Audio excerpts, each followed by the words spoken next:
Hey guys, we were going to try to do this video on a live, but our internet is not good enough to do a live without cutting in and out, and so we just decided to record it like we were doing a live and then upload it for you guys. We're here today to talk about Christmas trees and all of those questions that I've been saving.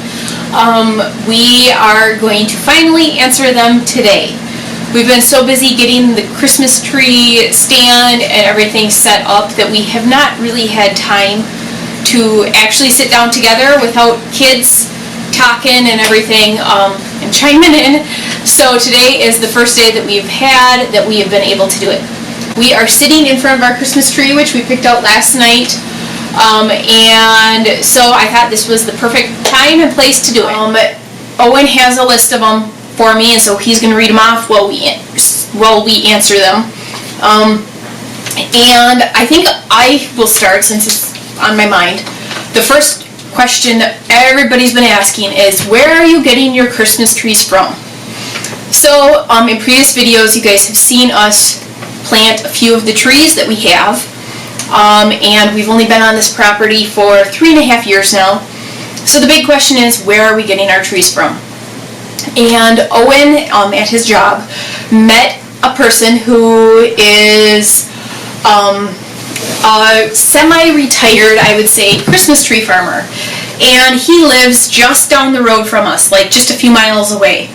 And it's so weird because this guy has lived here for his entire life, and he grew Christmas trees and would go across the country to sell them around Christmas time.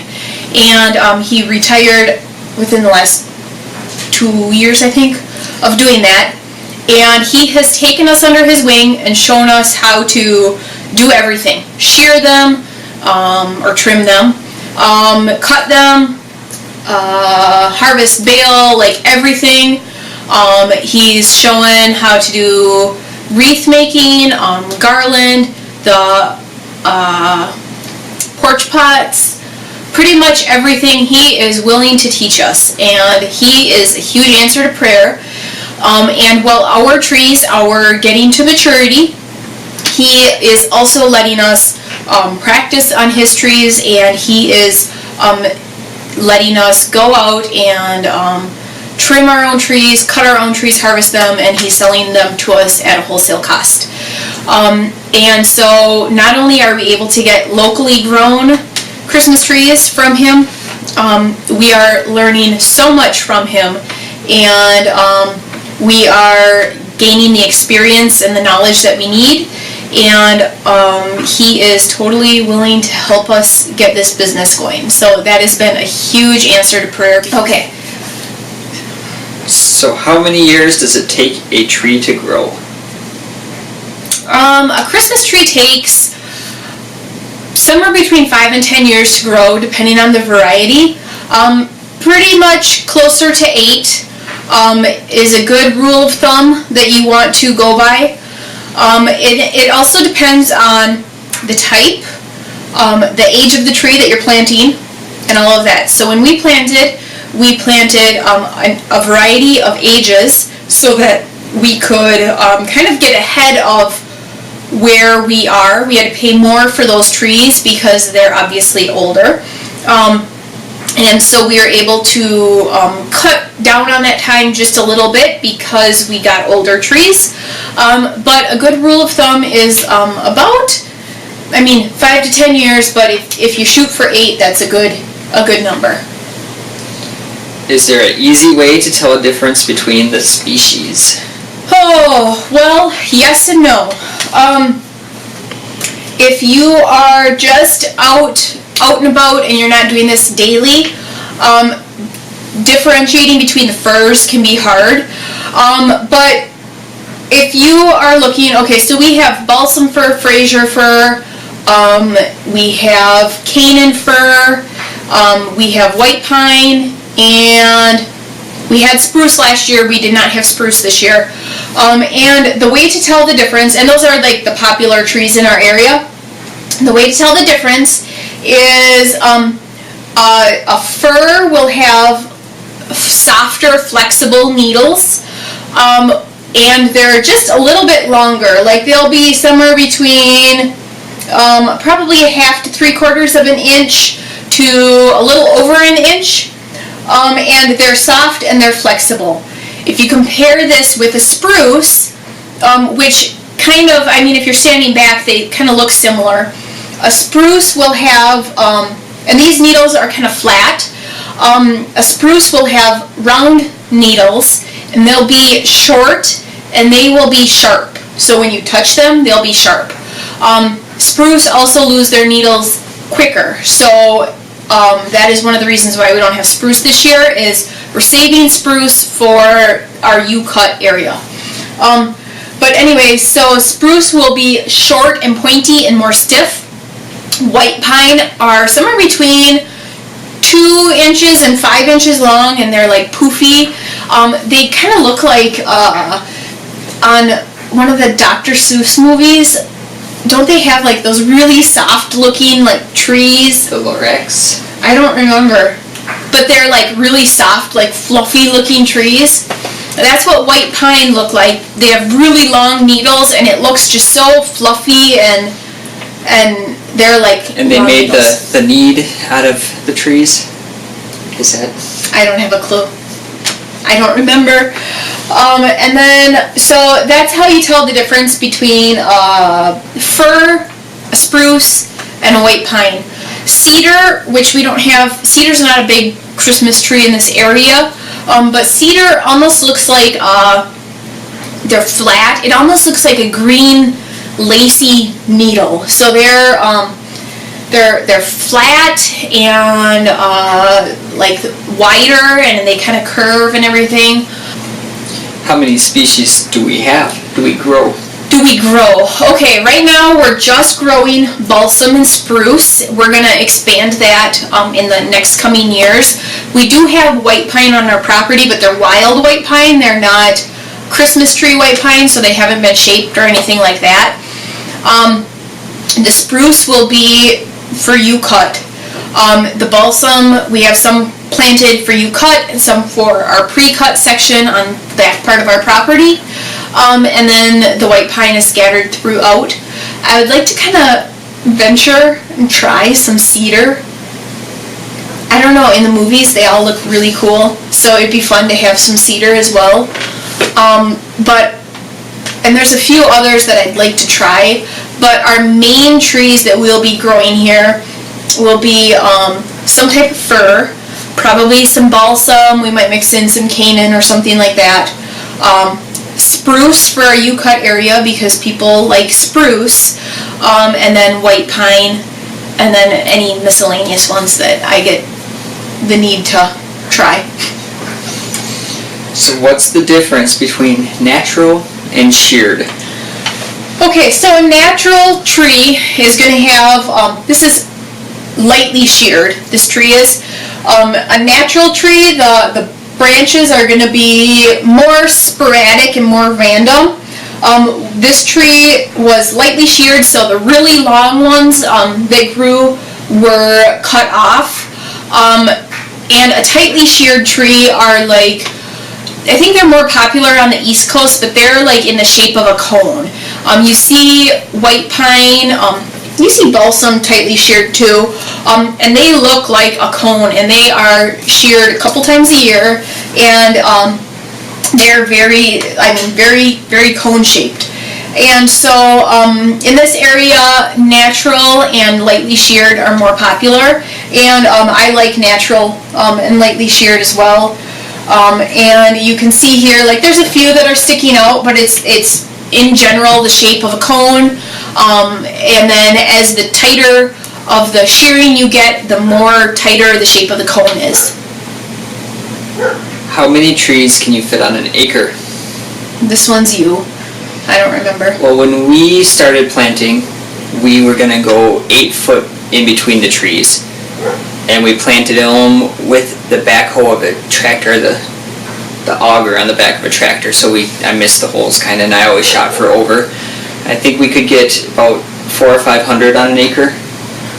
But now that we're working with Christmas trees, you can get them a lot closer than that. And I think the guy we're working with does 6 foot, but I've read you can do 5 foot apart. If you go 5 foot apart, you can get about 1,500 trees on an acre. So I think that's what we're gonna shoot for. Probably not for our U-cut area. And probably not all at the same time. We'll probably plant them in between so we get different sizes. Yeah, so when we started our first planting, we just did it. We bought the trees, we did it. We didn't really have much for guidance other than the research that we did.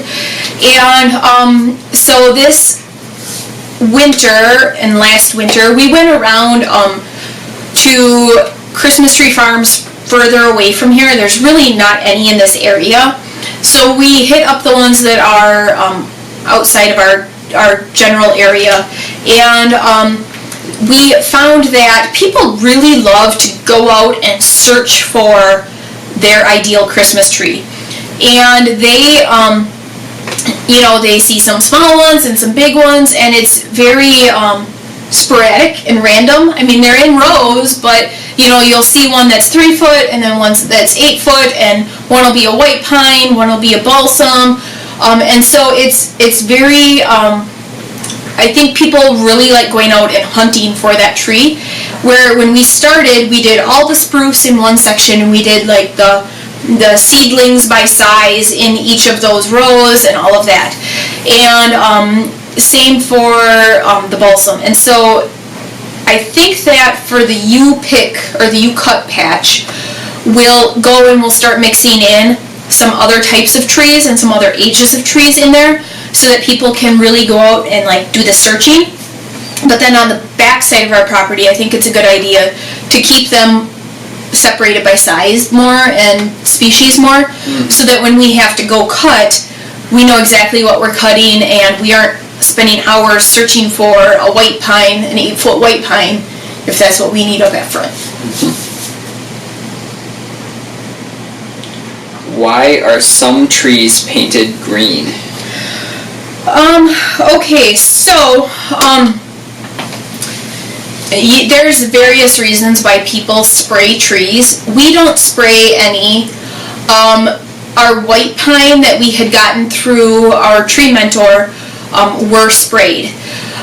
And the reason for that is because the spray, there's kind of 3 different reasons to spray. One is a fire retardant.